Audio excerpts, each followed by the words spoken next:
Монгол улсын нийслэл Улаанбаатар хот хаан дүүрэг Богд хааны Ордон музейгээс Good Morning Mongolia шоу маань шууд таньд үрж байна.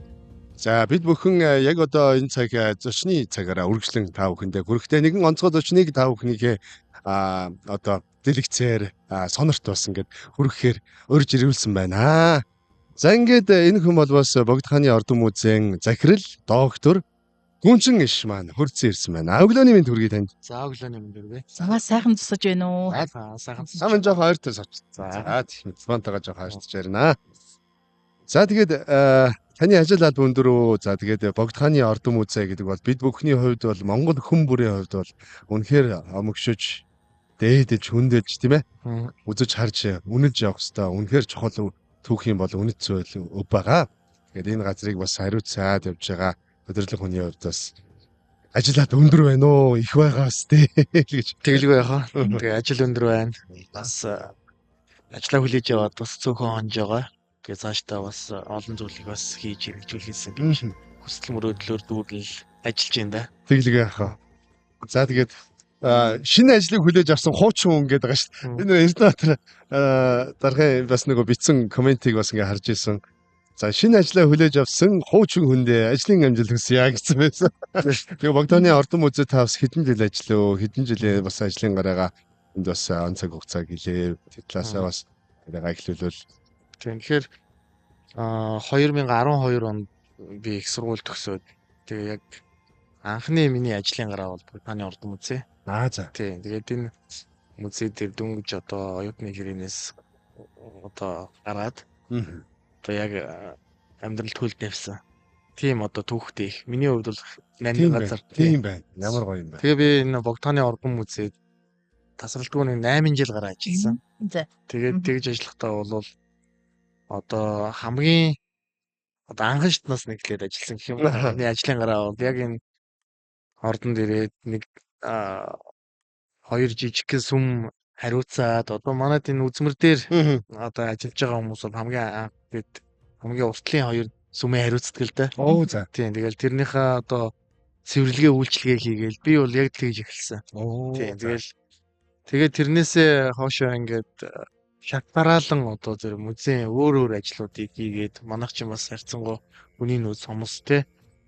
Тэгээд бусад одоо салбарыг бодох юм бол доктор суурьшил харьцангуй бас нэг тийм зарим нь бол их хурдан, зарим хүмүүс бол их доктортой ажилладаг. Тиймэрхүү нөхцлөөс шалтгаалаад ингээд янз янзын ажил хийж яваад хамгийн сүүлд Эрдэнэбаатар захирлын үед бол би Богд хааны Ордон музей менежерээр ажиллаж байгаад тэгээд ер нь эрдэмтний шинжилгээний ажил руугаа бас нэг жоохон төвлөрөх шаардлага гараад тэгээд би шинжилгээ ухааны академийн түүх засгийн зөвлөлд нэг 6 жил гараа ажиллаад тэнд эрдмийн зэрэг зам хамгаалаад ингээд одоо энэ зам бол яг буцаад нөгөө ажилд орсон тэр газараа эргээд буцаад байсан. Тий. Ирж байгаа маань бол надад бол өстой. Шиг сайхан тийм хувь тохиол юм даа гэж би сайхан бэлгшээлтэй. Тийм бэлгшээлтэй. Би өмнө бол Гүнчин доктортой яг энэ музей ажилтсан багтнаас ирж ирсэн байна. Гадны хүмүүстэй ирж таарж ирсэн. Яг ингээд царийг нараад мөн биш дээ. Тэгээд өчигдрөө бас зургийг нараад энэ хүнтэй чинь би таарж ирсэн штэ гээд уулзаа явж ирсэн. Тэгээд өнөөдөр бас яг ингээд дахиад бас энэ газар бэлгшээлтэйгээр ингээд уудсан маань юутай бас сайхан хөв зөхиөл вэ гэд бас бодоо сууж байлаа. За тэгээ өнөөдрийн сэдв маань болохоор Богд хааны түүх бас бидэнд үлдээсэн үеийн талаар ярих байгаа тийм ээ. Тэгэхээр Богд хаан гэж одоо хин бэ гэд бид ч одоо таньж мэдэх зүйл их олон байгаа тийм тий. Бүр эхлэл үеэсээ эхлээд ингээд ярилцаад явъя. Тэгэхээр Богд хаан бол манай Монголын одоо шинэ үеийн ойрх үеийн одоо түүхэнд бас их харамгай одоо гавья байгуулсан бид бүхний одоо заавал сайн мэдчих хэвээр. Мэдхтэй бол энэ хүнийг одоо яг ямар өнцгөөс харах вэ? Яг бодиттой одоо өнцг нь юу вэ гэдгийг одоо маш сайн ялгаж салгаж харах юм шаардлага бол бас байсаар байгаа л гэж би одоо хэлхийг хүсдэг. Ягаад тэгэхээр өнгөрсөн бидний одоо аав ээж өвөө эмээгийн үед туулж өнгөрүүлсэн нэг 70 жилийн хугацаанд бол маш их үзэл сурталчилсан. Тэрний одоо үр нөлөө бас тодорхой хэмжээгээр байгаа гэдэг нь бол харагддаг тийм ээ. Тэглаад л одоо кино тэр үеийн уран зохиол бол одоо энэ богдхааны түүхийг үнэн бодит түүхийг гойвуулсан энэ зүйл бол зөндөө байдаг. Гэтэл яг бодит хэрэг дээрээ бол богдхан хинбэ гэдгийг бол сүүлийн үед хүмүүс бол харьцангуй бас сайн ярьж байна. Гэхдээ үүнийг бол илүү их одоо соён гэгэрүүлж олон нийтэд хүргэх юм шаардлага бол байгаа. Тэгэхээр энэ хүн бол өнөөдрийн одоо энэ монголчуудын бидний одоо энэ тусгаар тогтносон улсын иргэд болоод ингээд санаа амар одоо манайч дэлхийн нийт бол сүүлийн үед бол нэлээд их тийм гал халуун тийм юутай байгаа штэ. Одоо дайны одоо тийм нөхцөл байдлаас ч бас чинээр үүсэж байгаа энэ үед бол бид нар бол хамгийн амар амгалан их тайван тийм одоо их орондоо амьдарж байгаа ийм азтай ард түмэн баггүй. Тэгэхээр энэ хүний одоо үндэс суурийг одоо бас тавихад хамгийн хөв нэмэр оруулсан хүний нэг бол зоохгүй 8 дугаар богдож явсан намууд буюу манай Монголын одоо сүүлчийн эзэн хаан Богдхан байна. Тэгэхээр Богдхан маань ерөнхийдөө энэ манжийн дарлаас гарахын тулд хаант Орос улс руу маш олон одоо залуучч нарыг илгээж тусламж дэмжлэг авахыг одоо зориулан маш их олон орлогуудыг хийжсэн гэж одоо түүхэндээ тэмдэглэгдэн үлдсэн байдаг. Тэгээд ер нь бол тэр хүний тэмцэгч удирдахч хүнийхээ хувьд тийм ээ улсын цаардагтын тэмдэглэлөө тэмцэжсэн энэ хүний нэг тийм стратегийн за тэгээд энэ тэмцлийн гол одоо энэ удирдлагын талын юмнууд ер нь музейд маань хэрэг одоо хадгалагдаж үлдсэн байдаг болоо. Тэр баримт бичгүүдээс хулаад тийм ээ. Тэгэхээр манай монголчууд бол бас их өрөмц ард түмэн гэж би бол хувьдаа боддог. Ягаад тэгэхээр манайч нэг одоо энэ хаан засаглалыг халаад тийм ээ. За тэгээд одоо ардын засаг мандуулаа сүлдээ бол одоо нөгөө шашин номыг хориол тийм ээ. Ингэж явсан хэдий ч яг энэ Богдхааны одоо тусгаар тогтнолтой холбоотой гэдэг юм уу монголчуудын одоо тэр үнэт зүйлтэй холбоотой тэр чухал нандин юмнуудыг бол аваа үлдсэн байдгийг. Тий одоо тэр үеийн одоо судрагчгийн хүрээлэн гэж ярьдгийг. Шинжлэх ухааны академийн одоо үүсэл бас тэр сайхан байгууллага бол 1921 оноос эхлээл одоо байгуулагдах үндсүүрдээ өгдөөд 24 онд бол албан ёсоор одоо ингэж үйл ажиллагаа явуулсан байдаг. Тэр судрагчгийн хүрээлэнд ажиллаж исэн манай одоо хуучны тэр номтой эрдэмтэй одоо мэрэгд бол энэ улсын музейг байгуулах асуудлыг бол яг тэр 24 оны үеэс бол анх одоо улсын музейг манайх ч нээсэн. Тэгэхээр манай одоо музейн хөгжлийн түүх гэл ингээл ядд бол 100 гаруй жилийн түүхтэй. Тэгээд тэндээ зориулж одоо энэ Богдхааны хамгийн нарийн нандин юмнуудыг бол авч үлдсэн. Тэнд бол хааны одоо ёслолын хувцас тийм ээ. За төрийн таамаг тэг мэтчлэнгээр одоо за тэгэл монголчуудын одоо тэр сүүлийн 200-300 жилийн турш бүтээсэн тэр гар урлалын одоо гайхамшигтай. Тэгээд ерөөсөө ахин одоо давтагдчихгүй тийм үнцэнтэй зүйлсүүдийг бол гарч үлдээсэн. Дээрээс нь бол энэ Богдхааны ордон музейд 1926 онд одоо улсын музей нүүж ирээд энэ ордон чи өөрөө музей болоод ингээ хамгаалагдаад үлдчихэж байгаа. Тэгээд түүнээсээ хойш эндээс бол нөгөө улсын музей болон бусад музейнууд бол салбарлаж байгуулагдсан. Тэгэхээр энэ дэх одоо тэр үзмэр цуглуулгын зүйлс бол манай өнөөгийн одоо зарим музейнуудын тэр үзмрийн одоо бас их сурвалж болж ингэж эндээс одоо ингэж харагдсан ийм зүйлс байгаа. Жишээлх юм бол одоо төслийн урлагийн музей шиг тийм үү тийм ээ. Энэ сүүлд байгуулагдсан музейнууд сан өмнөгийн бүртгүүлэлтийг бол энэ музейгээс бол тавьж исэн ийм түүхтэй. Ер нь бол Монгол улсад үйл ажиллагаа явуулж байгаа музейнуудын бас ундраг болсон ийм газар биш үү тийм ээ. Өв соёлыг түгээн дэлгэрүүлэхэд маш хүнтэй өв нэмэр оруулсан газар бол яахаа гадаас муу юм да гэж бас бодогдож байна. Тий. Тэгээ нөгөө Богдхааныг бид те төрийн том зүтгэлтэн шашин төрийн тэргүүн гэж гардаг. Гэтэл яг нөгөө Богдхан гэдэг хүн ч өөрөө хувь хүн байсан тий. Тэр олон одоо гайхалтай шийдвэр энэ улс оронд бий болгосон одоо түүх соёлын зүйл нь бол өөрийнх нь хувийн бас нэг зан чанартай холбоотой байх гэж бид бодно тийм ээ. Тэгэхээр яг ямар зан чанартай хүн байгаад энэ нь бас бидний одоо амьдарч байгаа нийгэмд тий энд бас ямар нөлөө үзүүлсэн болоо. Одоо хүний хувь чанар гэдэг зүйл чи их нөлөөлнө шүү дээ. Тий.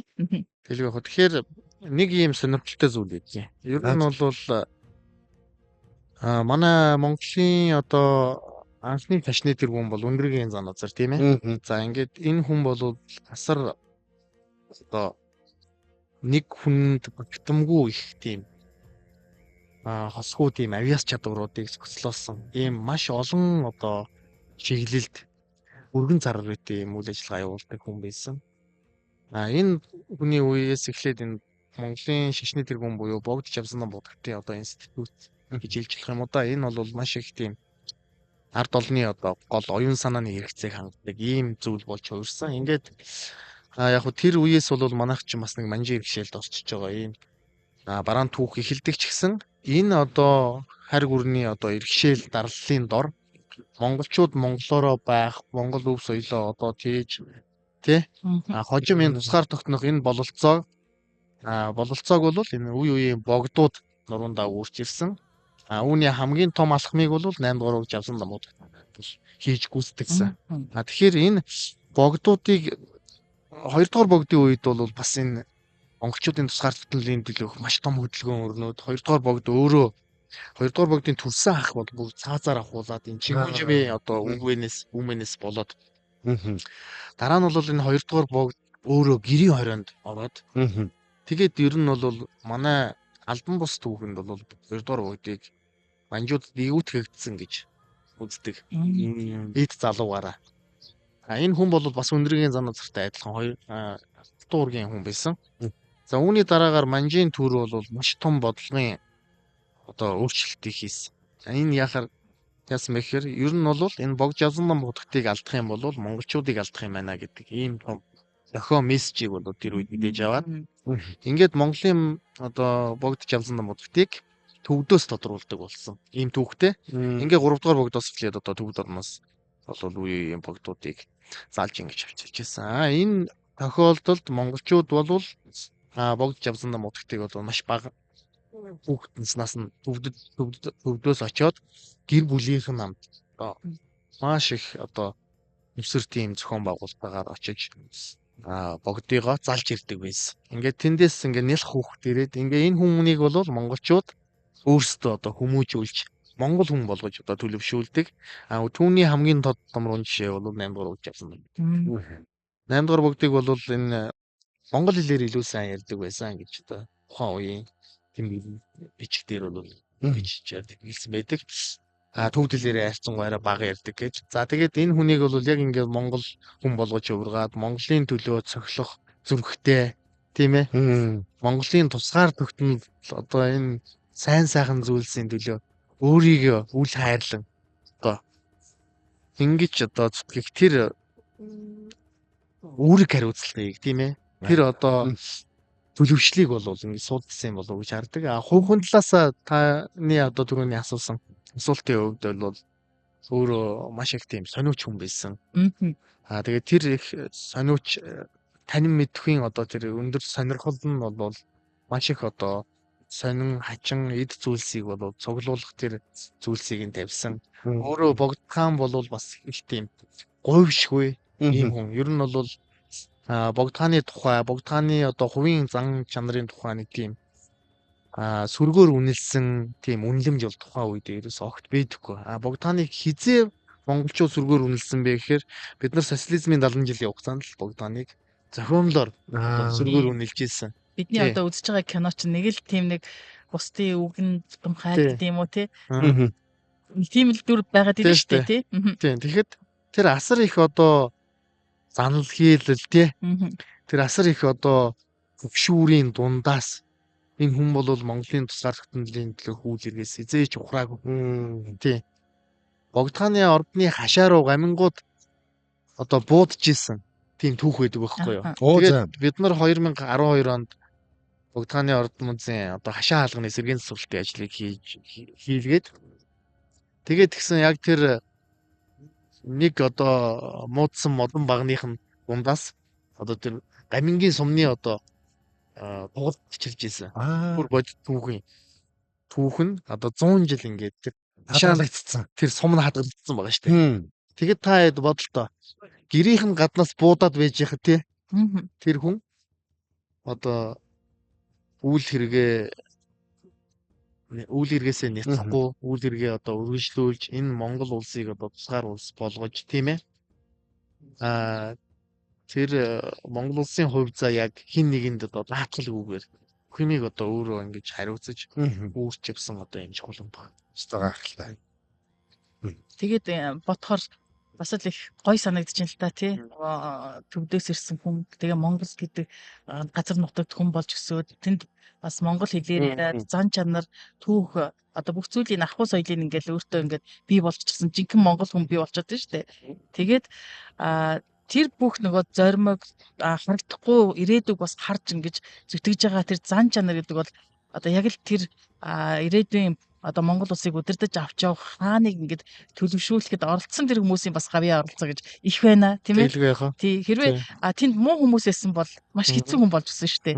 Тий эдгээр удирдах улс орныг залж авч явах хүн гэж томилогдсон хэдий ч тухайн зан чанарыг суулгаж исэн тэр хүмүүс нь бас ямар гайхалтай юм бэ л гэж бас бодогдож байна. Монгол хүний нэг тийм гоё одоо сайхан зан чанар гэж байдаг штеп. Бид нар зүгээр ингээ монгол хүн гэд бодохоор нэг тийм нэг бидний өссөн одоо тэр нэг хөдөө ахуй орчин тийм ээ. Тэр нэг хөдөөний малчтан өвгний тэр малчин одоо хөгшний тий. Тэр нэг зочлонтгой сайхан зан гэдэг нэг тийм.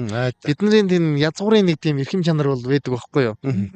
Тэгэхээр тэр эрхэм чанар одоо хамгийн хүл байсан үе бол гэж би боддоо штэ дүүрэн. Тэгээд тэр үеийн одоо хүмүүсийн тэмдэглэл дээр монголчууд одоо хамгийн тийм зочломтгой хамгийн тийм гинэн цайлган итгэвхий гэх сониуч хийж байгаа байхгүй юу. Тэгэл одоо гадны жуулчд ч гэдэг юм уу ингээл явж байгаа Монголд гал нутагт ингээ хүрээд ирэхээр эхлээл эн тэндээс ингээл ганц нэг морьтой хүн ингээ уулзаал холгодын занаас гарч ирэл хардаг гинэ. Тэгэл яжснаар нөгөөдөл амар олон болоод аль талаас. Тэгэл бүгд ингээл бүчиж ирээл. Тэгэл нөгөө машин тэргийн өнгийгөөл илээл. Тэс айгүй их тийм шонооч тийм яг тэгдэг шүү тийм байсан гэж байна. Тэгэхээр манай бас тэр ард түмний нэг тийм язгуур сайхан чанар болвол би бол ингээ үе үед байгаа л гэж боддог. Одоо манай залуучууд ч гэсэн сүүлийн үед бол бас их тийм боловсон энэ хотын соёл одоо их тийм төлөвшсөн бас нэг тийм шин залуу үе бас төрж байгаа илт мэддэг шүү дээ тийм ээ. Жинзи гэж бид нар яриад байдаг тийм. Тэгэд би авч яваа байдал нарай нэг өөр нэг тийм байгаа нь бол тэр бас нэг язгуур чанар нь бас ингээл шин цаг үетэйгээ хамт ингээд зүгэлдээ явж байгаа юм болов гэж боддог. Тэгэхээр тэр Монгол хүмүүсийн одоо тэр эрхэм чанар тэрийг одоо тээж явсан тэр язгууртнууд тийм ээ. Тэр монголчуудын одоо тэр үеийн одоо тэр язгууртнуудын мэдэрч исэн мэдрэмж гэдэг бол өнөөдрийн бидний болон манай одоо том дарга нарын мэдэрч исэн мэдрэмж хоёр тэнгэр газар шиг ялгаатай шүү дээ. Өнөөдөр бид нар бол ингээд нэг тийм дарамт одоо тий эрхчлөөний үнцэн гэдгийг одоо нэг угаасаа л нөгөө биднэрт ингээ олдмол заяатсан тий бид нарыг төрөлхтөд тусгааруулсан. Бид нар одоо ч ингээл тусгаар улсад амьдарч ин цаашдаа ч тусгаар байна гэж ингэж итгэл үнэмшилтэй байхад яг тэр үед байсан алтан уургийн ноёд маань энэ улс орноо тусгаар бүтнүүлчихсэн тийм ээ. Өөрөө өөрсдийнхөө хувь заяаг мэдчихсэн гэдэг тэр одоо зүйлийг л одоо төвлөрч харж мөрөөдж тэрний төлөө хэдэн үеэрээ тууштай бодол хийлж одоо үйлдэл хөдөлгөөн одоо хийж те тэрний үр дүнд одоо тэр богдынхоо одоо нэр нөлөөгөөр дамжуулж тэр богдыгоо одоо өсгөж те төлөвшүүлж ингэж явсан. Ер нь бол богдханыг яг 1911 онд л хаан өргөнжилсэн юм бол биш гэж би боддог. Ер нь бол энэ богдханыг хаан өргөнжлөх үйл явц 1893 оноос бодтой эхэлсэн байдгийг шүү дээ. Тий. Тэр бол яг энэ богдод зориулж энэ төрийн одоо хожимын төрийн энэ том институцийн одоо бэлтгэл болсон энэ чухал зүйлсүүдийг яг тэр бүтээн байгуулалтын юмнуудыг бол тэр үеэс эхэлж хийсэн байдаг. Богдхан маань зөвхөн одоо шашин төрийг хослон баригч байгаагүй гэдэг одоо мэдээллүүд бол олон зүйлүүд дээр баригдууд харагдтiin. Одоо жишээ нь энд ингэсэн л да. Монгол Европ хэмнэлгийг за цахилгаан станц сургууль соёлыг нэвтрүүлж соён гэгэрлийг дэмжиж байсан бол баримтууд байдаг гэж ярьж байна. Тэгэхээр шинжлэх ухаан соёл одоо хандаж байсан хандлага соён гэгэрүүлэгч хүнийхэн гэдгийг одоо бид бас залуу хойч маань одоо бас яаж хэрхэн хадгалж авч явах ёстой вэ гэдэг талаар та одоо судлаач хүний байр сууриас юу гэж залуучуудад бас хэлмээр санагддаг вэ? Тийм. Тэгэхээр богдхааны үед бол үнэхээр манайх бол юу яасан?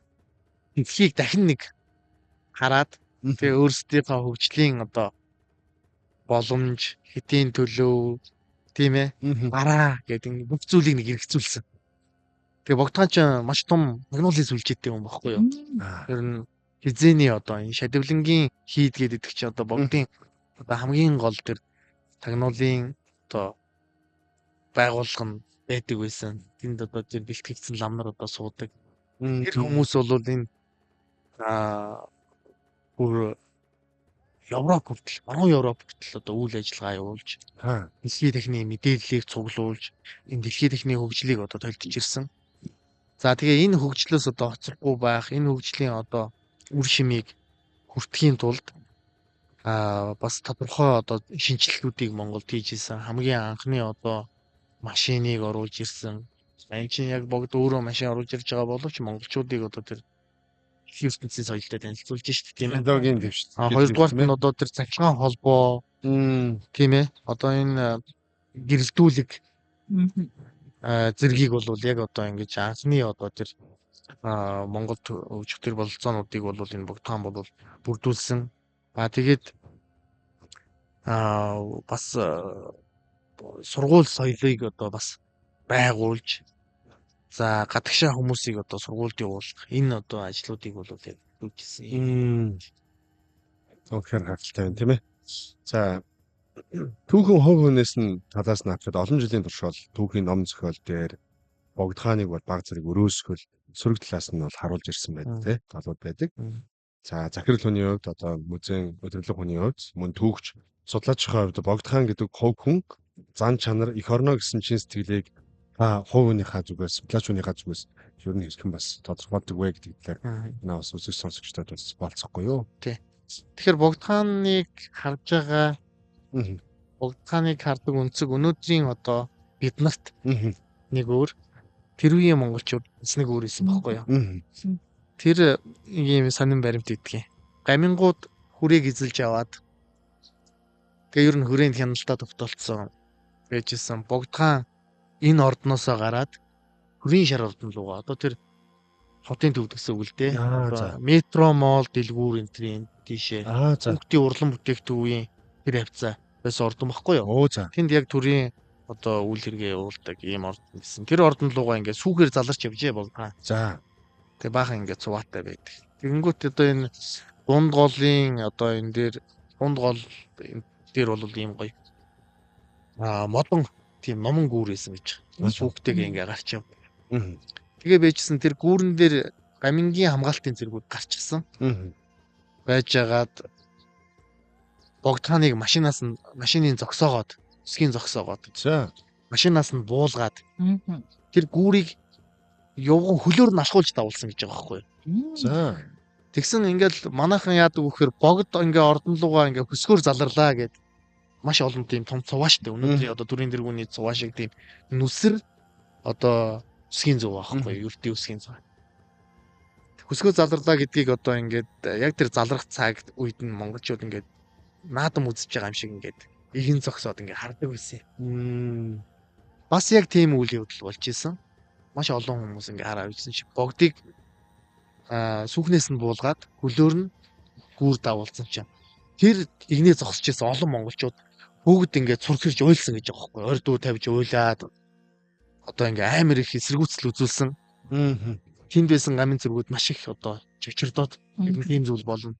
Ийм одоо их олны дургуслыг зүүслийг өргөх ийм үйл явдал болно гэж тооцоолоогүй. Нэгдүгээр хоёрдугаар тэр нь өөрсдийн жоохон сүрүжийг үзүүлсэн ийм оролдох хийсэн нь гинтийн одоо тийм эсэргүүцэл гинтийн одоо тийм нөхцөл байдал үүсгэсэнд одоо маш их чочирдоод цагаад ялс одоо богдыг ингээд сүүхэнд оруулаад тэгээ богдын сүүх ингээд цаашаа үргэлжлээ явсан гэж. Одоо Дэлгэн хотгийн төтөл дээр бол тийм зөвлөсөн байдаг. Тэрийг үзээд ингээд яхаар ер нь бол монголчууд богдханыг бол аль болох ингээд хөлөөр нь ингэж цоолох дургу. Тэгэж их одоо хүндэлж дээддэг. Тэр хүнийг ингээд те гадны нэг цэргүүд ирсэн ингээл хөсгөөс нь буулгаад юган ингээл явуулаад ингэж харах бол маш их гасалтай байсан гэдэг нь тэр үеийн хүмүүст бол харагддаг. Тэгэхээр түүх гэдэг бол яг тухайн нөхцөл байдалд нь ингээд тухайн нөхцөл байдлын нь үүднээс ингээ харах юм бол маш сонирхолтой. Тийм байна. Өнөөдөр бид нар юу гэж ирэх нэлэх вэ? Гэт ингээ бодохоор те тэр сэтгэл мэдрэмжийг ингэж төрүүлдэг. Тэгэхээр Богдхан гэдэг бол яг л ийм сонирхолтой түүх. Энийг манай залуучууд бас маш сайн гүнзгий судлаасаа ямар ч одоо сэтэл зорилгоор судалж болно шүү дээ. Ямар ч өнцгөөс ингэж харж судалж болно. Тэгээ үнэн мөнийг одоо өөрсдөө сайхан ингээ ирэлхийлдэг. Тухайн үеийн яг бодит их сурвалжуудаас бас мэдээллийг авч чаддаг тийм ээ. Хин нэгний тийм соёлын зөөлөн хүчний ч гэдэг юм уу нөлөөнд буу автаасай. Яг одоо өөрсдийнхөө үнэн бодит түүхийг мэдж өөрсдийнхөө одоо тэр үзэл бодлыг тэр их орон сэтгэлгээг гоё төлөвшүүлээсэй л гэж боддгийн. Тэгэхгүй болохоор бол сүүлийн үед бол маш их зөөлөн хүчний бодлого явж байгаа тийм ээ. Бид нарыг одоо хүүхдүүхээс нь салгах, үнэт зүйлээс нь холбуулах, гадны одоо соёлын нөлөөнд одоо ингэж оруулах ийм бодлого бол гаднаас бол маш их явж байгаа. Тэн дээр бид нар өөрсдийн гэсэн баталгаатай байх хэрэгтэй. Өөрсдийн гэсэн одоо тийм говьшгүй үнэт зүйлтэй байх хэрэгтэй гэж. Тэгэлгүй яг. Тэгээ ер нь бол яг нөгөө төрүүчийн асуултанд дотор яриан донд бас дурддагжсэн зүйл юу вэ гэхээр өнөөдөр яг Богдхан гэдэг энэ одоо удирдагч Монголын удирдагч бол монгол хүн биш байсан учраас хариун учраас эсвэл одоо тийм хүн учраас гэдэг байдлаар нь хүмүүс одоо хадлуулах гэдэг одоо тий одоо гадны гişүүд янз бүрийн байдлаар ном зохиолтоор одоо өрөөсгөл байдлаар нь тайлбарлаж харуулахын талууд бол ер нь бол байсан юм байна. Гэхдээ бидний энэ зүгээс яг өнөөдөр яг юу үнэн бэ гэхээр түүхэнд тэр айхтар одоо харанхуй үед бол яавчгүй монголчуудыг огшоож урам зоригоор нь босгож Монгол тусгаар технологийн үнцнийг бол яахын аргагүй одоо энэ хүн харуулсан ийм гайхалтай гавьяатай хүн бол мөнөөсөө муу юм байна гэдгийг бол бид нар харж үнэлж бодож түүнийг нь бас өөр хажуудаа өглөөлж ингэж явах ёстой юм байна гэдгийг бас би зөвхөн хувийнхаа зүгээр тэгж бодож одоо үнэлж явдаг.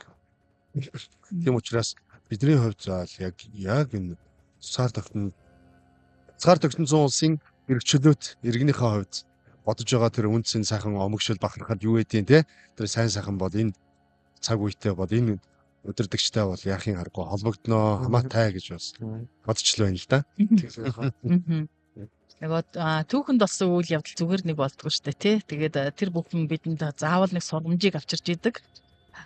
Сургамж гэдэг нь өнөөдөр бид дахиад тэр алдааг давтахгүй тулд бид нар тэрийг судалж үзэж тий энэ юунаас болов гэдгийг мэдэж байх нь өнөөдөр бидний дараагийн нөгөө хөгжил төвшлийг бий болгож идэг тий. Гэтэл бид нар тэрийгээ судлахгүйгээр алдаагаа дахин давтаад байдаг нэг эмгэнэлтэй санагддаг. Ялангуяа одоо Богдхааны талаар бидэнд бол айгүйх ташаа одоо кино урлаг соёлын юм ингээд их хэрчгсэн байл да. Одоо би ч бол одоо социологийн үеийн одоо нөгөө хүүхэд үеийн төлөвчлөөр явж байгаа штэ тань мэдхүүгээр тий. Киноноос л Богдхан юм бэ гэж харж исэн бол ингээд өнөөдөр яг уг түүхэн их сурвалж руу ингээд очиход энэ хүний хувьд одоо Монголын төлөө тий өнөөдрийн төлөө ямар их зүйлийг ингээд хийсэн юм бэ? Ямар их зүйлийг бас нөгөө сэтгэл зүйдээ тий нуруундаа үүрч явсан бэ гэд бодохоор л бас л их тийм бахархаж байна. Ялангуяа хувь хүн тал руу л их бодож ин л да. Тий судалж байгаа хүмүүсийн хувьд бол яхааргүй энэ тал руу н ордог баг тий. Ордог. Одоо яг 8 дугаар хөгж явсан ном будгийн судалгаагаар Монгол шинжлэх ухааны академийн олон улсын харилцааны хүрээлэнгийн доктор профессор төрийн шагналт түүх Оохна Муцаахан гэдэг одоо том эрдэмтэн маш том бүтээл хэвлүүлсэн. Энэ хүн бол амьдралынхаа одоо бас маш олон жилийг 8 дугаар хөгж явсан ном будгийн судалгаанд зарцуулж тэгээ маш гайхамшигтай үр дүн гаргасан. Тэгэхээр тэр ном бас худалдаанд байдаг бол манай залуучууд тийм сонирхсон тийм бүхэн тэр номыг бас үзээсэй гэж одоо би бол санал болгомоор байна. Унших ном. Тий. Ямар нэштэй ном гинэ? 8 дугаар огт явсан да бод. Амьдрал ба өв гэсэн ном. Шар ном. Ямар гоё юм бэ? Нэг 500-600 хуудас ном байна уу? Тэгээд тэн дээр бол энэ богдхааны тухай бидний мэддэг болоод мэддэггүй түүхүүдийг бол нэлээд сайн хурангуулж оруулж өгсөн. Ийм одоо гайхамшигтай ном байдаг. Тэгээд зүгээр нэг бас нэг орхон нэг тийм жишээгээр ингээ өгүүлээд байхад 2008 онд манай нэг сонгуулийн бодлын гараад 7 сарын 1-ний өмнө гэж болов тий. Нэг юм жоохон тийм хөшүүртэй болсон шүү дээ. Жоохон тэгээд талцал хуваагдaltaй ингэж байж байгаа. Дараа нь Бээжингийн олимп болоо тийм ээ. Тэгээд гисэн монголчууд анх удаа олимпиас алтан медаль аваад төвшин баяр аваад.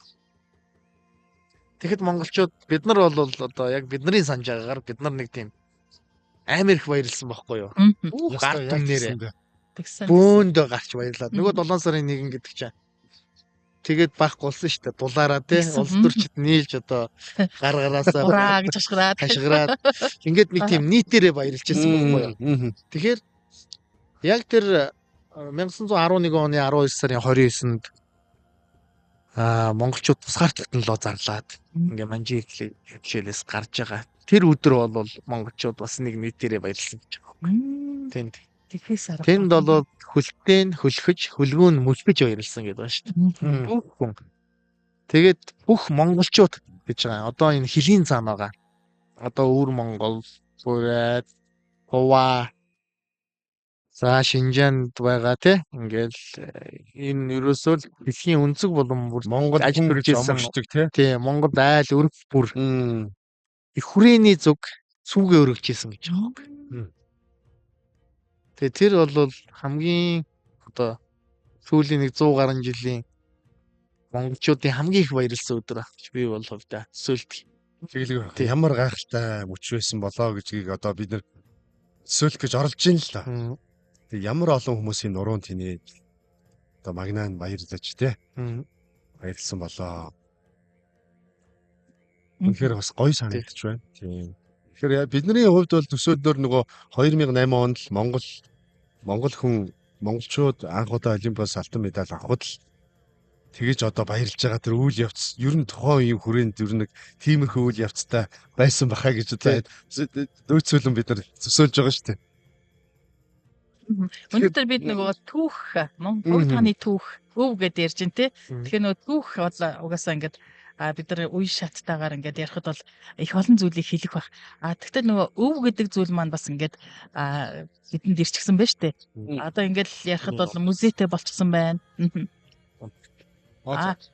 Чихвч зүгээр тий. Тэгээд ярьж тий. Чихвч нь байхгүй тий.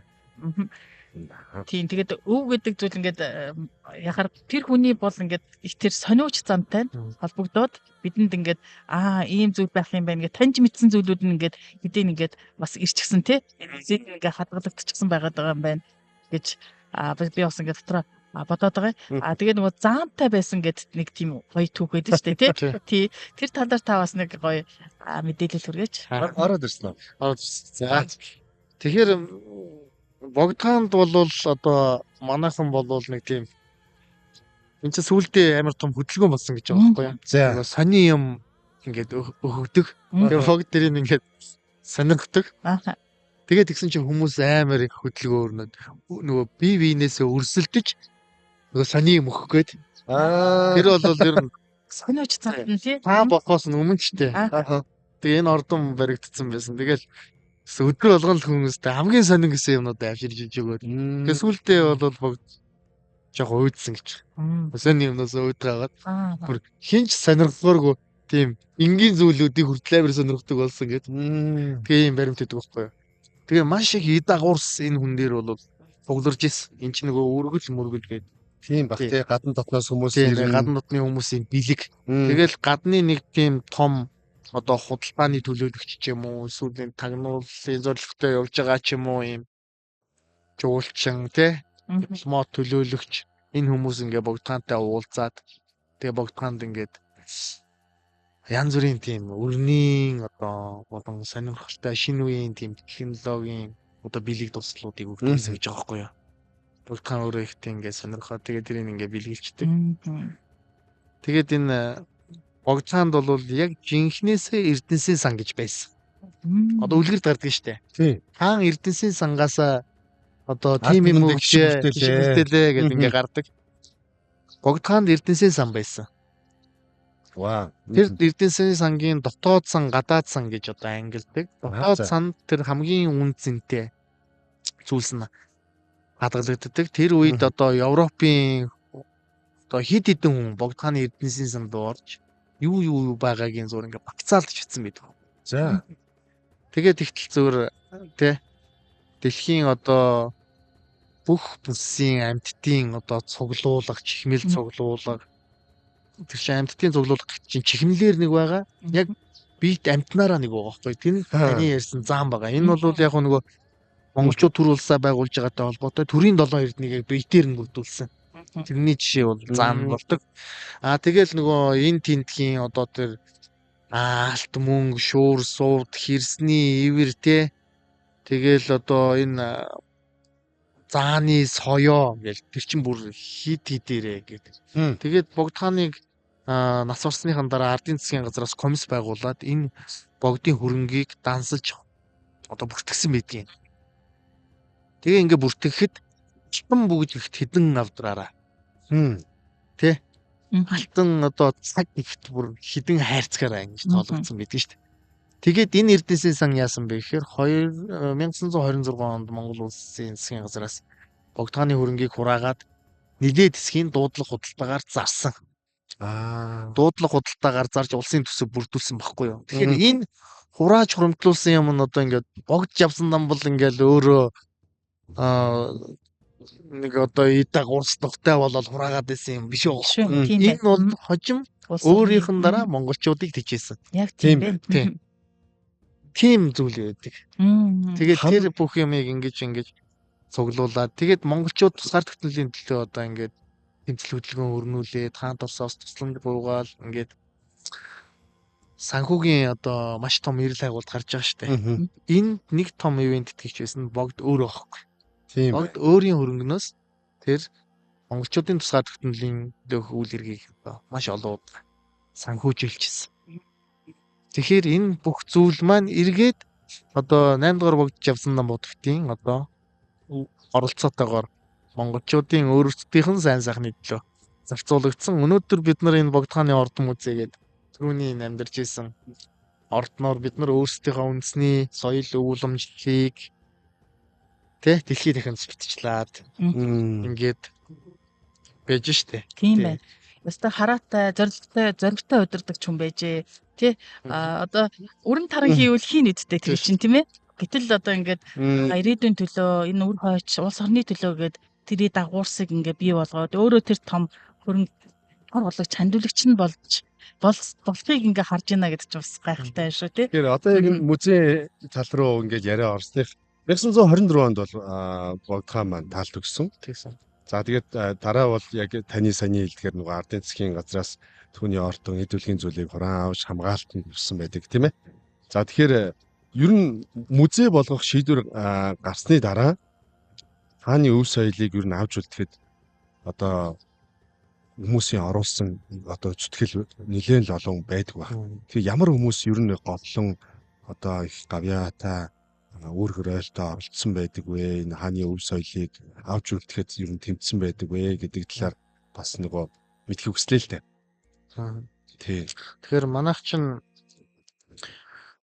манжи иргэшээлээс гараад Богдхан улсаа тусгаар тогтнуулаад тэгээд бас энэ геополитикийн нөхцөл байдал маш ээдрээтэй болоо тий. Тэгээ энэ дунд маш урнаар тоглож өнөөдрийг хүрсэн ард түмэн л дээ. Бид нар бол яг өнгөрсөн түүхээ болвол ингээд дэнслэх юм болвол магадгүй одоо тий энэ хоёр том хүчирхэг гүрний дунд бид нар тэр үед за Богдхааны үед нэг монголчууд 700 мянга байсан гэдгийг шүү дээ. Социализмын жилүүдэд нөгөө бидний аав ээжүүд чи ах トゥ их олуулаа шүү дээ. 10 хэдүүл энэ төр байдаг. Тэгээ хүн хүмүүсүүд нэг сая гараад тий 2 сая өрөөд одоо бид нар ч нэг 3 сая гарan болж байгаа байхгүй юу. Тэгэхээр энэ цөөхөн хүн амтай ийм ард түмэн энэ өргөн уудам нутаг дэвсгэрийг энэ хоёр том одоо хит их гүрэн штэ. Сэт хоёр чинь. Энэ хоёр том гүрний дундаас өдий дайтай ингээд тусгаар тутнууд үлдэнэ гэдэг бол бидний одоо өмнөх үеийн бүх одоо их орончдын тэ хичээл зүтгэл тэр мэрэгэн бодлогын ач тус гэж үздэг байхгүй юу. За тэгээд бодохоор манайх бол нэг 70 жилийн зөвлөлтийн бас нөлөөнд ор явж ирсэн. За тэр нөлөөгөөр бол энэ одоо нэг марксизм, ленинизмын онлоор тийм ээ. Одоо нэг шашингүй үзэл гэдэг юмар тэгээд мөн анги давхаргын эсрэг те ингээд ийм юун донд бол маш их дэлмэгдэл одоо цус нулимс ингэж уулзгаж өнөөдрийн төвийг бүтээсэн. Тэгээд ингэхдээ болвол би түрүүн бас яриандаа дурдсан. Нэг чухал гэсэн юм манайх хаваал үлдсэн байдаг. Жишээлх юм бол энэ хамгийн чухал сүмэдийн дурсгалуудыг бол бас нураалг үлдээсэн шүү дээ.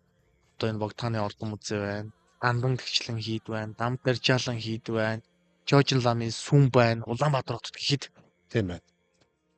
Тэр үеийн одоо хит одоо зүүнтнүүдийн гэдэг юм уу те. Хит одоо большевик одоо социалистуудын одоо тэр хатуу чанга хараа хяналтын дороос одоо ингээ авч үлдэж чадсан энэ дурслууд дээрээс нь Эрдэнэзүү байна, амар баясгалан хийд байна. Эрдэнэзүүг бол яг нурааж яхад нь маршалч явуулсан өөрийн биеэр очиж зогсоож исэн гэж байгаа шүү дээ. Энийг болохгүй гэд. Тэгэхээр энэ яагаад бид нар энэ маш их зүйлээ нураа, маш их ламнараа эсвэл одоо улс төрийн зүтгэлтнүүдээ цаазлав те хэлмэгдүүлв. Энэ бол би энэ тусгаар тогтнолын золиослол гэж боддог шүү дээ. Тийм. Энэ тусгаар тогтнолын үндэс нь гэж боддог байхгүй. Тэгээ энд бол нөгөө Монголоо гэсэн сэтгэлтэй одоо тэр үеийн удирдагч болон одоо тий төрөлцгийн ажил хийж исэн энгийн ард иргэд бүгднгийнх нь л оролцоо нөлөө байсан. Жишээлх юм бол их хүрээний төвч нь бол Богдхааны шар ордноор ололсон хүрээний 30 аймаг тэгээд том сүм дугандцангууд ингээ бүрдсэн. Одоо бас тойроо үйлдвэрт одоо битүүд ийм шашны том зохион байгуулалт мэдчихсэн баггүй. За тэгээд тэр олон хүрээ хийдүүдийн бурхан шүтээнийг одоо овоолсон гэж байгаа. Хүрээний голд ингээ хогийн зэг дээр бараг л ингээ овоолол мураас.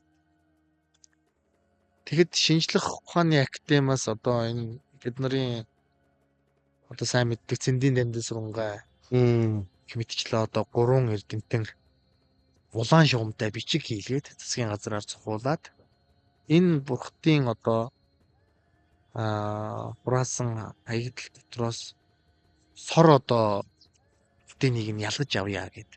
Тэгээд тэр үеийн хүрээний одоо юм мэддэг хөшчүүлэр зааварчлуулад тэгээд энэ өндөргийний гайхалтай бүтээлүүдийг за 17-оос 20 дугаар зууны ихэнх үе хүртэлх Монголын одоо сод уран бүтээлчдийн гар урлалын хамгийн одоо шилдэг бүтээл болж ялгаж авсан байдаг. Тэгтэл одоо нөгөө тэр бүгдийг аврах бололцсон үнэхээр байхгүй. Тэгээд одоо яг хамгийн чухал одоо нэг гамшигын үед нэг бэлэн байдлын зэрэглэлээд гэж штэ. Яг тэр үед тэр тиймэр хүмүүс бол яг тэрийг л хийсэн. Тэгэл тэгж яхад чинь тэр майдар бухан, жанраасан бухан тэр чинь буулгагдаад хойш ачигтаад алга болоо тий.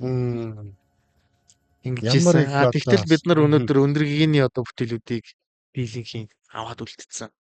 Өнөөдөр энэ бол дэлхийн буддын урлагийн түүхэнд монголчуудыг тодорхойлж одоо гол нэрийн уудас болж ингэж явж байгаа. Ийм бүтээлүүд байж байна тий.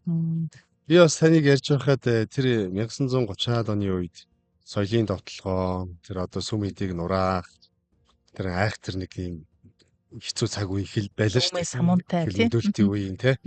Тэр их одоо өмнө самууны үеэр яаж одоо энэ гайхалтай өвд орцгол маань нураагдаагүй устгуулахгүй ингээд үлдэж чадсан юм болоо гэдээ бас бишрээл бодож ил байла. Ямар их одоо эд үгийн зүйл тэр өв болсон зүйлүүд одоо хойшоо урагш ачигдж явсан билээ те. Тэгсэн. Ямар их одоогийн мөнгөн хөрөнгөөр үнэлэх юм бол тэр өстой нэр хэмжээшгүй их л юу одоо түүхийн зарим одоо их сурвалжууд тэр бол янз бүрийн л үнийн дүн тоонууд явж идэг те. Одоо мөнгөн дүнгээр өнөө цагаар ингээ хөрвүүлж бодох юм бол хичнээн сая доллар хичнээн их 80 гээл мөнгөд үүснэ л гэж ярьдаг. Тэгээ тэр их олон зүйлүүд ингээд үгүй болж тэр соёлын одоо тэр Монгол түмний бас соёлын түүхийн хуудсанд нэгэн одоо тод илрэл болж ирсэн тэр зүйлүүд маань устж үгүй бол ийм аюул бондоо бид нар бас туулаад гарсан байгаа байхгүй. Тэгээ тэр дунд ингээд энэ гайхалтай зүйлүүд маань ингээ хамгаалагдаж үлдэж чадсан маань нөгөө таны түрүүчийн хэлдгээр энэ хоёр их гүрний дунд энэ Монгол түмний одоо энэ уран чадвар энэ ухаалаг энэ тоглолт тий зүтгэл бол үнэхээр өстой агуу ижээл гэж бас бодоо сууж байлаа. Тэгэхээр одоо яг энэ музейгийн одоо энэ хааны ордон музейн өнөөгийн одоо үйл ажиллагааны талаар би бас ярихыг хүслээ л дээ. Тэгэхээр одоо энэ Богдхааны ордон музей бол одоо Монголын хамгийн баялаг ховор үзмэртэй музейнуудын нэг бол яахын аргагүй юм уу? Тэгээ музейн сан хүмүүрэгтгүй хамгийн онцлог магадгүй дэлхийд ганцхан гэж хэлж болох түүхэн чухал ямар үзмрүүдийг өнөөдөр та одоо бас манай үзэг сонсогчдод онцолж холцох вэ гэдгийг бас би бас ингээд тийм байна нэг бодож сонирхолтой байна. асуулт байна. Олон гайхамшигтай үзмэр биэлдэ манад. Тий. Тэгээд хамгийн одоо гайхамшигтай юм бол манайх бол төр төсний их баялаг уламжлалтай ард түмэн баггүй. Бид нар бол яг албан ёсны түүхээр бол нэг 2000 гаруй жилийн түүхтэй тийм ээ хүнүү гүрнээс эхэлж одоо төсөө бүтээдэг. Гэхдээ яг археологийн судалгаагаар ингээд үзэх юм бол хүнүүгээс өмнө маш том одоо тийм төр болон түүнтэй төстэй бүтцэл бол байсан гэдэг.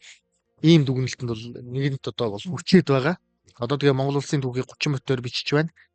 Тэгэхээр тэн дээр бол энэ асуудал бол нэлээд нарийн бас тодорхой тусгагдах бол шинжлэх ухааны академийн одоо эрдэмтэд бол энэ эртний түүхийн одоо энэ төрөөсний баг бол нэлээд нарийн одоо гаргаж ирэх баха.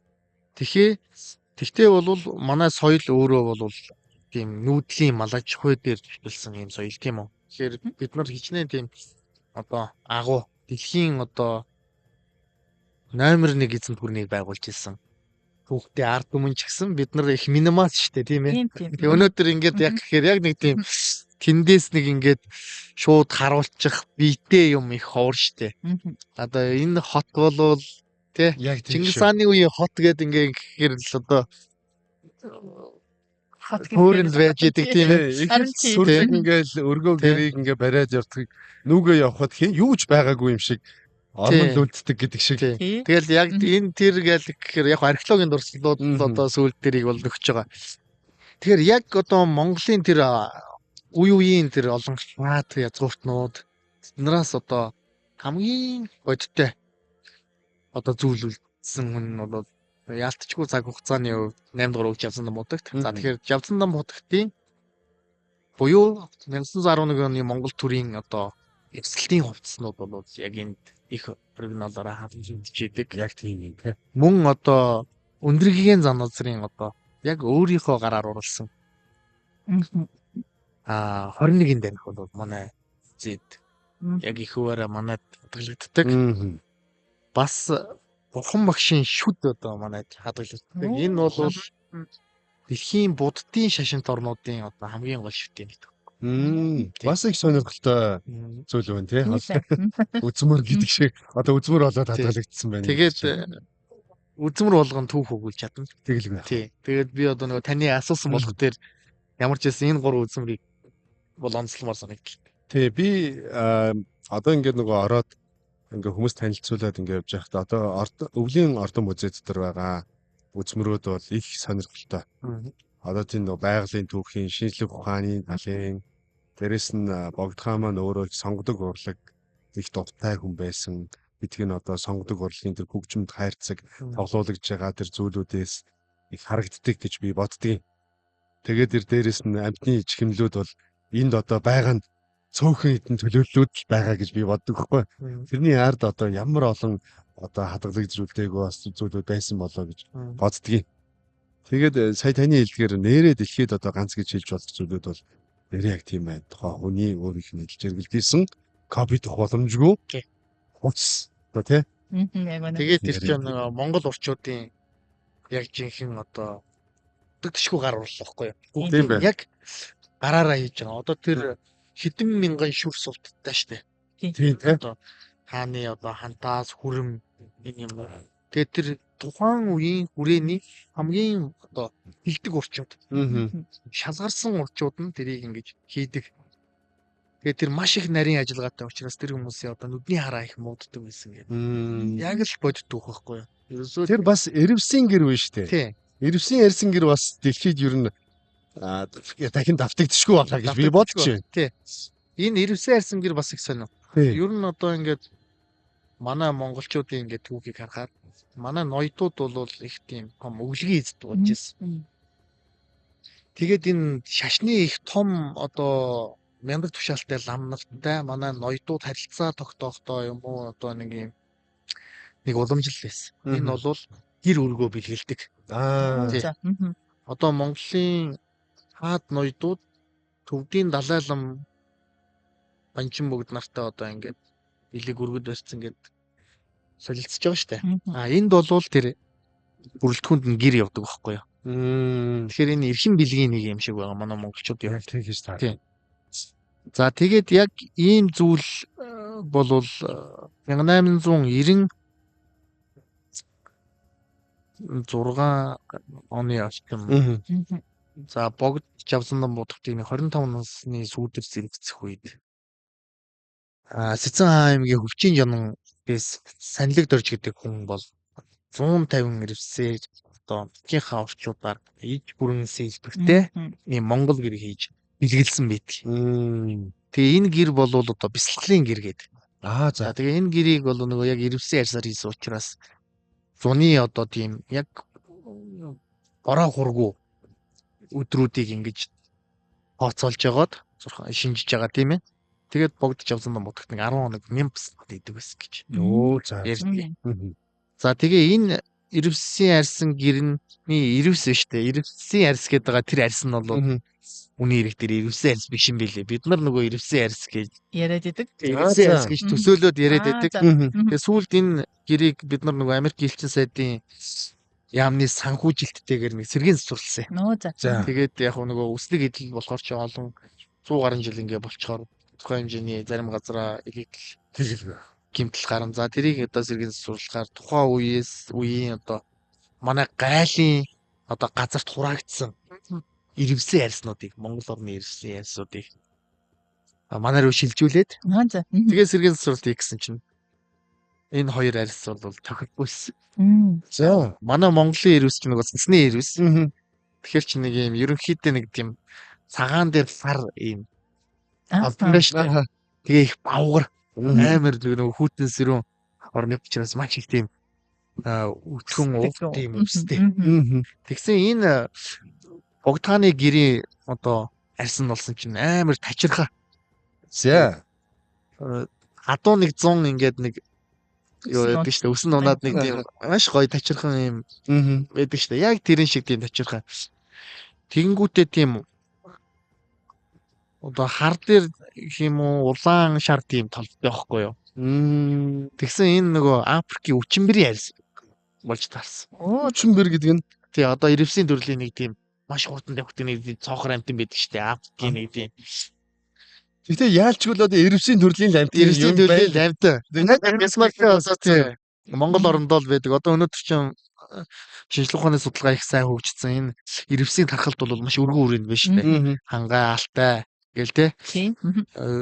Маш өргөн их түгээмэл амт юм байна гэж би ойлгоод байгаа юм тий. Тэгсэн чинь тэр нь Монгол орны эрвс биш. Яг Монгол орны биш үү? Өөр биш. Африкийн байхгүй юу? 150 Африкийн эрвсийн арьс 1800 оны сүүл үед тийм шүү дээ. Тэгээд Монголын зөөр хөдөөгийн нэг ноён шүү дээ. Хинтээ аймгийн нутагт сууж байгаа нэг ноён. Ч одоо хаа байсан Африкийн тий 150 өчмбөрийн арьсыг ингээд гадаад худалдаагаар дамжуулаад ямар таргууны арьс гаргаад орж ирж байгаа шүү дээ. Тэгээд тэргээрээ бүр Монгол гэр хийцэн тэрийгэ богдод ингэж барьж байгаа шүү дээ. Тэгэхээр манай тэр үеийн одоо энэ язгууртнуудын сэтгэлгээ те Бас гоё юм да. харилцаа энэ юм бол их Өргөн байж. өргөн штэ. А гэтэл нөхдөөд өөрсдөө ч гэртээ амьдрал гэртээгээ нүүдлээд явж байгаа штэ. Ноёдууд ч. Тэгээ нэг тийм гоё гэр хийж 8 дугаар өгч явсан Энэ ястаа сонирхолтой түүх байна. Тэрөөсөө өмнө яг энэ талаар сонсож байгаагүй байна. Яалчгүй л гэхдээ 99-ийн төрлийн амтан мөн нь бол муу юм байна. Гэхдээ Монгол биш хаавс Африкээс одоо өнөөдөр ч Африкаас амтны арьс нааш цаашаа дураараа оруулж гаргах хэцүү шүү дээ. Хэцүү. Санаа тогтомгүй юм болж иж те. Тийм байна. Яста сонирхолтой юм аа. За тэгэхээр бас нэг дараагийн асуулт нь өнөөдөр бол Богдхааны ордон музей бол зөвхөн үзмөр үзүүлдэг газар бол биш ээ. Соёлын нөлөөллийг маш олон талд үйл ажиллагаа, эрдэм шинжилгээний хурал залуучуудад зориулсан эвентүүдийг бол зохион байгуулдаг болсон. Тэгэхээр музейн өнөөгийн одоо үйл ажиллагааны гол чиглэл за олон улсын музейн чигт хүрэхээр одоо зорж хийж буй тэмцэллүүдээс та бүхэн одоо хуалцаач хийж байгаа ажлуудаасаа. Тэгэхээр сүүлийн үед манай улсын одоо энэ хөрөөс баримталж байгаа бодол дээр нэг томоохон өөрчлөлт маш том одоо эерэг өөрчлөлт үр дүн гэсэн бол гарсан нь бол энэ өв соёл чиглэл рүү бол одоо бүх төвшөнд маш их одоо өндөр анхаарал хандуулж байгаа. За сая Уржигдэр Чингис хаан үндэсний музейгээс одоо Евразийн музейн форумыг бол Монгол Улсын ерөнхийлөгч чин одоо ивэлдор зохион байгуулсан. За энд бол Евразийн нэг 50 гаруй одоо музейн одоо төлөөллүүд ирж оролцож ингэж уулсан. За энэ дээр одоо манай соёлын спорт аялал жуулчлал залуучуудын яамны одоо соёлын үеийн хэлтсийн даргын одоо тавьсан ихтгэл дээр бол яг энэ музейн салбарт гэсэн өөрчлөлтүүдийг тоо баримтуудыг маш тодорхой оруулсан байлээ. За тэгэхээр яг 2019 оноос хойш одоо нэг 6-7 жилийн хугацаанд буюу өнөөдөр хүртэл манай музейн салбарт бол маш том өөрчлөлт гарч байгаа юм билээ. Зөвхөн одоо Монгол улсын хэмжээнд музейн объектын одоо метр квадрат нэг нийтдээ нэг 20 гаруй мянган байсан бол 6 жилийн хугацаанд 40 гаруй мянга болцсон юм бил. Яг бүр ингээ өргөжлөө. Нэг дахин өргөжчихсөн. Тэгэхээр энэ нөгөө музейн бүтээн байгуулалтууд маш их хийгдэж байна. За жишээлх юм бол Чингис хаан үндэсний музейг одоо ашиглалтанд оруулсан. Дээрээс нь аймагуд бол бас том музейнүүд барьж оруулж эхэлсэн. Одоо жишээлх юм бол Хинтээ аймаг байна, Дорнод аймаг байна, Өмнө Говь аймаг байна. Ингээд маш том музей. Ер нь бол энэ өв соёл маш чухал юм байна. Одоо энэгээр бол тий бас бид нар их орноо сурталчилгаас гадна нэгвэрээ соён гэгэрүүлэх, за эрдэм шинжилгээ судалгааны ажил хийх, за бас мөн эдийн засгийн эргэлтэнд оруулах юм бололцоотой гэдгийг бол төвшөнд одоо хүмүүс ойлгож мэдэрсэн байна. А музейн хөгжил рүү бол манай одоо музейн салбар бол аажмаар боловч одоо хөл зэрэгч алдаж байна. За мэдээж бол Чингис хаан үндэсний музей бол яг дэлхийн түвшний дэлхийн заавал очиж үзэх 20 одоо гол газрын нэг болсон байна. За тэгээд мөн одоо дагалдаад одоо бус музейнуудын хувьд ч гэсэн одоо маш том тийм шинжилэлт өөрчлөлтийн ажлууд бол хийгдэж байна. За манай хувьд бол ерөнхийдөө бас музейн хувьд туцагдсны дагуу ер нь бол музей эрдэм шинжилгээ судалгааны төв байна гэж одоо тусдсан. Тэрний дагуу бол эрдэм шинжилгээ судалгааны ажлыг одоо хөгжүүлэх. За дээрэс нь бол энэ олон нийтэд үйлчлэх. Тэгэхдээ бол бүр одоо ингэж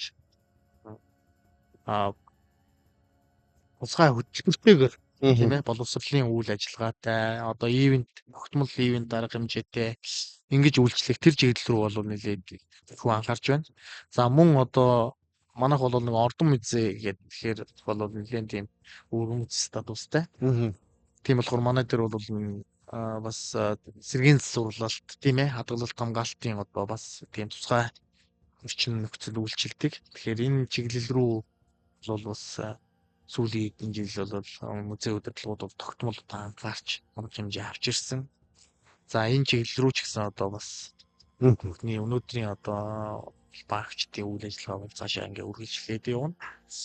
Тэгээд музейн орчин бол одоо маш их дижиталчлагдж тий сахимжиж одоо энэ техник технологийн ололт амжилтыг бол одоо ингээ хослуулж хүүхд залуусд бол түүгээр дамжуулж одоо энэ мэдлэг мэдээллийг хүргэдэг болсон энэ байдал руу бол одоо ингээд айчин боловч шилжилт бол хийж байгаа. Тийм. Тэгэхээр хаалтай. Тэгэхээр одоо энэ мигэрч асуух ч юм уу? Тий. Бас гоё үйл ажиллагаа эвентүүдийг ингээд энд зохион байгуулдаг болсон их тоотой санагдаж байна. Бидний хувьд ч гэсэн өнөөдөр ингээд эфирээ байрлуулчаад нүүдэлчин эфир маань яг энэ тухай яг энэ байршил дээрээс нь дамжуулаад сууж ийн гэдэг чинь бас л их гоё нээлттэй тий. Юм уу дараагийн одоо хөгжил дэвшил гэдэг бол яа харахгүй энд хийгдэж байгаа үр дүн. Тэгээ миний хувьд болохоор яг түүх талаасаа нөгөө сонирхолтой, хөгжилтэй, тий сургамжтай тэр талуудыг ингээл бодоол нүдэнд харагдаад байж юм л да. Яг кино дэлгэц зурлагаас бол бид нар маш их мэдээллийг авдаг шүү дээ. Тэр дүр зураг л ерөөхдөө тархинд суудсан байж идэг тий. Тэр сэтгэлгээгээр л яваад идэг. Тэгвэл ингээд танаас сонссон тэр сонин сургамжтай тэр сонирхолтой түүхүүд одоо ингээд ямар нэгэн одоо кино бүтээл болоосай л гэж хүсэж байна. Яг тэр югаараа тий үйл явдлаараа саяны тэр нөгөө Африкаас тим одоо ирвсний арьс ирсэн байна гэх. Эн чинь ингээд бидэрт ингээд бүтээл болоод ирвэл одоо залуу дараагийн үед ямар гоё юм танин мэдхийн одоо өсөл нөгөө дараагийн хүчний сэтгэлгээнүүд ингээд бий болно гэсэн үг шүү дээ. Тий.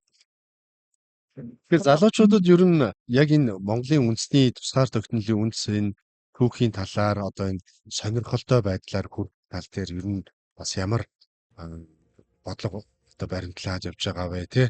Тэгээ ер нь бас энэ хааны Ордон музейн зүгээс одоо бас яаж одоо энэ дээр харж ажиллах вэ гэдэг тал дээр одоо бас ямар байр суурьтай байна тий. Тэгэхээр манайх ч 2019 онд Монгол улс анх удаа музейн хуультай болсон. За тэгэхээр энэ музейн хуультай болсноор бид нар бол эвдсэн орчин нөхцөлийн үед бол маш одоо тийм боломжийн түвшинд гараад ирж байгаа. Тийм. Тэгэхээр энэ хуулийн хүрээнд бол нэг одоо чухал заалт орсон нь бол 16 нас хүртэлх хүүхдүүд музейгээр үн төлбөрөөр үйлчлүүлэх боломж нэгдсэн. Тийм. За тэгэхээр энэ бид нар хойч залуу үеэ одоо эх оронч тийм ээ. За тэгээд мэдлэг боловсралтай ийм одоо үе болгож хүмүүжүүлэхийн тулд бол музейн үүрэг оролцоо маш чухал. Үүнээс гадна одоо сургалтын хөтөлбөрүүдэд ялангуяа энэ музейн интеграц хичээл гэдэг юм оролцуулах талаар нэлээд бас сүүлийн үед эрчимтэй яригдж байгаа. Тэгэхээр энэ чиглэл рүү бас нэлээд явуулна. Өөрөөр хэлэх юм бол 10 жилийн болон ихтэй сургуулийн хүүхдүүд түүхийн хичээлийг музей дээр одоо үзэх. Яг тухайн одоо түүхэн одоо дурсгал баримтыг одоо тэр нүдэрээ хараад ингээд тэр түүхэн үйл явдалтай холбож ингэж үзэх нь бол бас сургалтын бас их шилдэг юм агуу идэг. Тэгэхээр энэ зүйл бол одоо тун удахгүй биелэлээ болоод ингээд бишаад явна гэж бодож чинь. Тэгээд манай Улаанбаатар хотод ч маш олон сургуулиудтай тийм ээ. Магадгүй тэгээд орон нутгуудаас ч гэсэн яг энэ чиглэлээр бол цаашаага ингээд илүү төлөвшөөд явна. За дээрэс нь нэг одоо музей дээр байдаг бас нэг сонирхолтой үйлчилгээ. Боловсролын бүр гэж хэлдэг. Өөрөөр хэлэх юм бол музей өөрийнхөө цуглуулга тэр түүхэн агуулга дээрээ тулгуурлаад тусгай одоо тийм боловсролын одоо хөтөлбөр хийх танин мэдлэгийн одоо тийм ач холбогдолтой. За тэгээ оролцоотой энэ хичээл маань бол маш их сонирхолтой ордог. Өөрөөр хэлбэл айгүй маш олон туслах хэрэглэгдэхүүн ашиглаад нөгөө хүүхдийн өөрийнх нь тэр оролцоог нь илүү хангаж өгдөг. Одоо жишээлх юм бол яг тэр ухаан үзмлийг дуурайлгаж одоо тэр туслах материалаар одоо хийдэг ч юм уу. Ингээд оролцуулж ингэж багаар болон тий ингэж ажилуулах ийм одоо зүйлс бол энэ боловсролын хөтөлбөр гэдэг зүйл бол маш их одоо эрчимтэй хөгжиж байгаа. За үүнтэй холбоотойгоор сүүлийн үед бол бүх музейнууд энэ боловсролын ажилтан эсвэл одоо боловсролын алба гэсэн ийм одоо албуудтай болсон. Тэгэхээр энэ бол нөгөө соён гэгээр тал руугаа энэ боловсрол сургалт тал руугаа бас музей маш их анхаарж байгааг нэг бодит илэрлэн Тийм бай. яг ингээ бие дээр явж байгаа. За энэ хөтөлбөр бол тогтмол одоо зохион байгуулагддаг. Ийм зүйл байгаа. За дээрэс нь бол музей өөрөө одоо бас энэ орчин үеийнхаа юуг дагаж одоо хөгжлийг дагаж энэ ховор нандин үзмрүүдээ одоо нэг контент болгож одоо тийм ээ AR болон VR энэ технологиуд одоо ингэж оруулж энэ технологийн хөгжлийг одоо музей үзмжтэйгээ одоо ингээ хамт ингээд нэг дороос ингэж авах болцоотой болсон. Одоо жишээлх юм бол хамгийн бодтой жишээх юм бол уран зургийг одоо шашны шүтэн зургийг ч гэдэг юм уу тийм ээ. Ингээд наан таблетэн дээр ингээ хөдөлгөөнд оруулаад ингээд ястаа чухал үзүүлэх. Одоо иймэрхүү зүйлсүүд нь бол орчин үеийн одоо залуу үзэгчтэй тийм үү. тань мэдгүй боловсрол маш том сонирхлыг маш их татдаг. Өөрөөр хэлэх юм бол тэр хэдэд сонирхолтой тэр сувгаар нь яг одоо үйлчлэгээ хүргэх энэ чиглэл рүү л одоо хамгийн их явж байгаа. Өөрөөр хэлэх юм бол одоо бид нар үзэгчээ дагаж мэдэрч цаг үетэйгээ хүл нийлүүлэн алхах ийм шаардлага болчихж байгаа. Тийм байна. За тэгээд өнөөдрийн Good Morning Mongolia шоуны одоо ярилцлагын зочны ярилцлагын цаг маань өндөрлөх цаг дор ирсэн байна. Тэгээ би хамгийн сүүл энэ асуултыг асуумаар байна. Ер нь Богдхааны ордон музейн талаар та одоо яг удирдлага хүний зүгээс, судлаач хүний зүгээс таны яг өөрийн чинь цаашдын алсын хараа яг юу вэ? Дээрээс нь манай нэвтрүүлгийн үзэгч сонсогчдод хандаад яг энэ түүх өв соёлын талаар дээдлэн хамгаалах чиглэлээр юуг бас урайлмаар байна вэ гэдгийг бас сумаар санагдаж байна. Тэгэхээр Богдхааны ордон музей гэдэг бол өнөөдөр Монгол улсын одоо музейнууд дотроос бас хамгийн онцгой музей байхгүй юу? Зорын ганц хааны ордон Тэгэлгүй яг тий. Палас музей. Тэгэхээр энэ чиглэлээр нь бол илүү тэр онцлогийг одоо гаргаж хөгжүүлнэ гэж бодож байгаа. За мэдээж одоо би бас ажил аваад яг 7 хоног өнөөдөр. Тийм болохоор миний ойрын одоо төлөвлөгөө болвол одоо би ч төлөвлөгөө ойрын бол уртцаагаар гаргаж байгаа шүү дээ. Тэгэхээр ойрын төлөвлөгөө бол нэлээд тийм ажлын ажил талтай байгаа.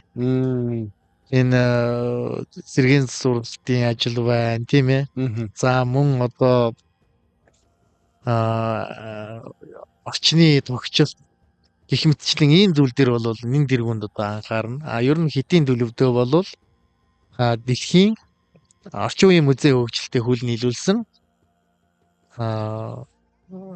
одоо хааны музей болгох тэрний төлөө одоо хичээж ажилланаа л гэж одоо төлөвлөж байгаа. Маш одоо товчоор хураангуйч хэлээ. Бидний ярилцах сэдэв бол үгээр дуусахгүй шүү дээ тий. Өнөөдөр бол бид их олон талын зүйлүүдийг анхны дугаар дээр одоо мэдэж таньж авлаа тий. Дараагийн дугаарууд дээр бол ингээд сэдвүүд маань өрнөн тий. Тэр дундаас ингээд бидний мэдхгүй тий. За мэддэгч бас сайн одоо ойлгож амжаагүй зүйлсүүд ч гэсэндээ яригддаг.